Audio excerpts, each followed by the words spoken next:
watching Stella's Meza. On today's episode, I will show you how to make a samosa. Now, what a samosa is a triangular pastry. It's savory. It's filled with ground beef, or you can fill it with vegetables. And I will break this video in two parts. I will show you how to make the dough, which is a pastry, and then I will show you how to make the filling. Now, this is a very popular dish in East Africa, eaten in Kenya, Tanzania, Uganda, Somalia, and just basically the countries surrounding East Africa. And you can eat it at barbecues, you can eat it at cocktail parties, or you can eat it as a side dish. So I will break this down for you in two parts because I needed to see step by step how to do it. It's not complicated and it's something that you will enjoy. It is delicious. Now for this you will need 2 cups sifted all-purpose flour, and then for taste, I put 1 teaspoon garlic powder, and then not garlic salt but garlic powder to give it a little bit of oomph. And then I put a 1/4 teaspoon of salt in there.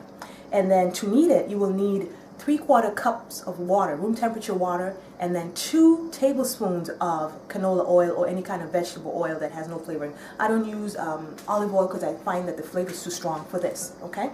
So you just go ahead and knead it with your hands for 10 minutes, 10 to 15 minutes, and you want the dough to be supple, but you don't want it to be sticky on your hands. So the point at which you see that the dough is nice and soft, but it's not sticking in your hand, and you'll know your dough is done. If you find for whatever reason that the dough is still sticky even after you've added the 2 cups of flour and 3/4 cups water and the other ingredients, just go ahead and add a tablespoon of flour at a time. Just sprinkle a little and keep kneading until you get that desired texture, which is not sticky but soft. And then after you've kneaded the dough, you're going to let it rest for 1 hour, 15 minutes to 1 hour. I let mine rest for 1 hour so it's nice and relaxed. That's chilling, baby. Okay, so what I'm going to do, just for the sake of time, I'm going to use this dough that I earlier prepared, and I just wanted you to see what goes in here. So I'm going to put this aside. Okay, and then what I do, just so that the dough does not stick to the container, you want to cover up the container when you let it rest. Cover it with cling foil, or if your mixing bowl has a lid on it, put it on, just let it rest on the counter at room temperature. Now, what I do to make the dough not sticky on the mixing bowl is I put a little bit of oil on my hands and then around the base of the bowl and apply it on there. So when you're ready to use it, you kind of just pry it away from the bowl and it lifts off very easily. And then you end up with this. Look at how nice and beautiful it is. See how soft? Now that's some chilling dough. It's relaxed. It's like getting a massage and you're all nice and relaxed. Well, I guess that's how this dough is feeling. Okay? I'm going to put that aside. And then what you do is you make this into a ball, and we're gonna you can use a knife or you can use a dough cutter to separate it into 6 equal pieces. Try and do 6 equal pieces. Now you will need a bowl with some dough on it, all-purpose flour, and it just so you can sprinkle on your work surface, a clean work surface, and make sure your hands are clean. And then to make the paste, you're going to use a 1/4 cup all-purpose flour and a 1/4 cup water, which I'll mix later. And then you'll also need a little bit of oil on the side to sprinkle on the sheets, and I will show you what I mean as we go along. You'll also need a pastry brush, or you could use your hand. I use my hand. You'll need a rolling pin. You'll need a clean cloth to cover up your sheets of pastry once you've made them and cut them up. And you also need a surface to put your cut up pastries. And now I use a baking sheet that's covered in silpat, or you can use baking paper to put on there. Okay, so this is what I'm going to do. I'm going to divide this into 2 at first. Cut right through it. It's very soft. All right, and then I'm going to further divide this into 3 equal pieces, or try as much as possible to make them equal. Okay, that's 1. That's a 2nd. That's a 3rd. I'm going to do the same for this. 1, 2, and 3. Okay. So I'm going to roll this into little balls. See what I'm doing? Just in the palm of my hands, I'm making little balls. And I'm going to set them on this baking sheet. Put that aside. I know people ask me, how come you don't use a stand mixer or hand mixer to do this? I just find that this is more enjoyable for me. I get to get personal with my food, and that's okay. It's like being a kid all over again, playing with Play-Doh. So that's fine.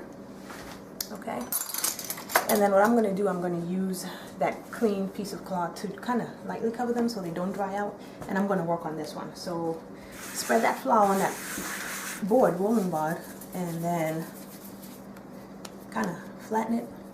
All right, now what you're going to do is you're going to roll this out, this disc out, into around approximately 8 inches wide in diameter, a circle, okay, and 1/8 of an inch thickness. You want it kind of thin and 8 inches round. And then we're going to do this for all the rest of these, and then we're going to layer them and roll them out again into a bigger circle. So you want to lightly, that's your rolling pin with flour.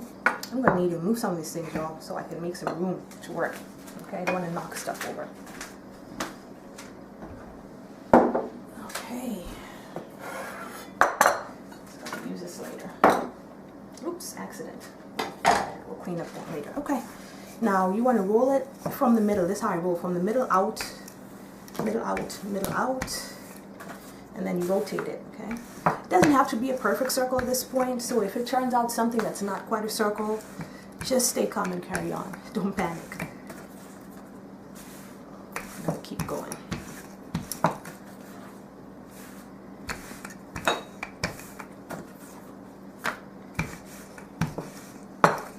Try and get it as round as you can.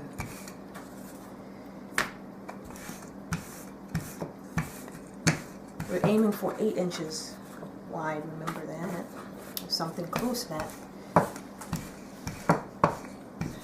Okay, let me see. Right around that width. So what I'm going to do is I'm going to use my pastry brush to apply a little bit of oil on the surface of this. You see how thin that is? You're looking for that, something that thickness, okay? That's 1/8 of an inch approximately, and then I'm going to roll. Don't put too much on. And the reason why, you can use this or you can use the back of a spoon. You just drizzle like approximately half a teaspoon of cooking oil, and then use the back of the spoon to spread it around on the surface. And then you're going to sprinkle a little bit of all-purpose flour on the surface, okay? And then just kind of pat it around a little bit.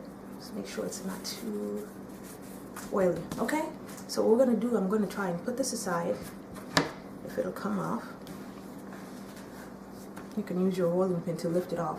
I'm going to put this to the side. Let's do this. That's a clean surface, y'all, so don't panic, okay? I'm going to do the same to this, and then what I do, as soon as I do the same to this that I've done to this, I'm going to layer it on top of this, okay?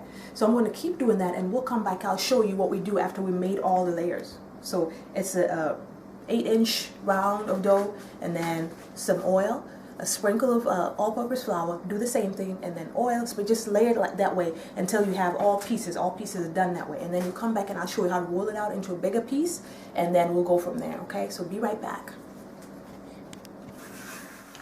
Welcome back. Now, right before the break, you left me layering the balls of dough. I rolled them out into a disc, 1/8 of an inch in thickness, and then I went ahead and applied some cooking oil, sprinkled with a little bit of flour, and I kept repeating that process till all 6 of them are now layered. Now what you want to do once you finish layering them is sprinkle a little bit of flour on the top part of the dough, and then pinch around the edges just to kind of lock them in, because you're going to need to roll this out further, so it's about 12 inches in diameter, okay? So here what I have is I floured my rolling pin, and then I'm going to kind of further roll it out. Use your rolling pin to assist you turn it, or you can just use your hand. Try and get it into a circle if you can. And the reason we're doing this is because this, we're going to further cut this up into, we're going to quarter this up. We're going to put on the heat to kind of make it dry so that the layers separate, and then we're going to quarter it up, and then we're going to have 24 smaller pieces. That's what we're going to use to create the triangles that we're going to use to cook the samosas. Now over here I have, it's the same pan I used to cook a chapati, like the flat pan, and I have it on medium heat. I've had it on medium heat, so it's nice and warm. So I'm going to transfer my piece of dough on here, okay? Use your rolling pin to me. It's kind of heavy, so gently place it on there. And kind of use your hand to spread it around. See what I've done there? Okay, and it kind of looks a little bigger than the pan, but you're just going to make it work. Sometimes in the kitchen things don't go the way you plan, but don't panic. There's always a solution, okay? So we're going to heat it up like this, and then when we start seeing this part that's underneath that's starting to turn color, a little bit of light brown or transparency on the top, it's time to flip them over. See, and if you touch them, you can feel there's air in there. If you push down gently, you can feel the air. So we're going to leave it like that. And you're going to also need a strainer when you fry them, and you're also going to need a spatula. This is going to help you at this process to flip this over. Now, if you move over here, I will show you that 1/4 cup flour and 1/4 cup water. I went ahead and mixed them. I use a whisk, and you want it to be this consistency because it's going to be the glue that holds together your samosa. That way it doesn't come apart when you're frying it, okay? And that's all you need. Just stir it a little bit. It's starting to get warm on the top. And I'm going to check the bottom in a little bit to see what it looks like. And if it's trying to flip, it's time to flip. You can see that? Feel if you see that air? So we're working on that. I'm going to move this and make sure I get the edges as well.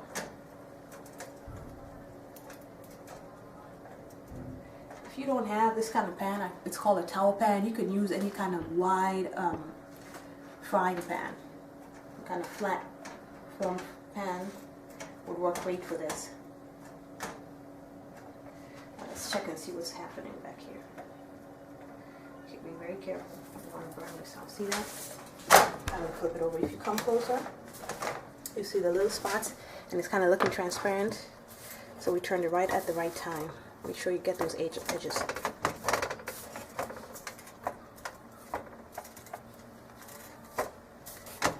That's rather hot. Okay. Instead of watching this turn brown, we're going to take a quick break. We'll be right back. Trying to save on time, people, and I'll see you in a little bit, okay? Welcome back. Right before the break, I put my pieces of dough or pastry on the flat pan, and I went ahead and let them cook on there for 3 minutes each side. I'm sorry, 3 minutes total, so 1.5 minutes each side, and I went ahead and separated them. Now this is what they should look like. You see that? Transparent, okay? And kind of al dente. Some parts will be a little bit soft, but for most part, if you touch on it, it'll make that noise. And then you know it's good to go. You can see my hand through that, okay? So now what I'm going to do is I'm going to quarter this. I'm going to use a knife and cut it into 4 pieces. And each quarter is going to be a samosa. So this is 6 sheets, and then there's going to be 4 quarters. That's going to make for 24 samosas. So this the serving size for this recipe is 24. So I'm just going to find the halfway point and cut it right to the center. Let's see. Be very careful because they're delicate. And then I'm going to flip it over and keep them on the same.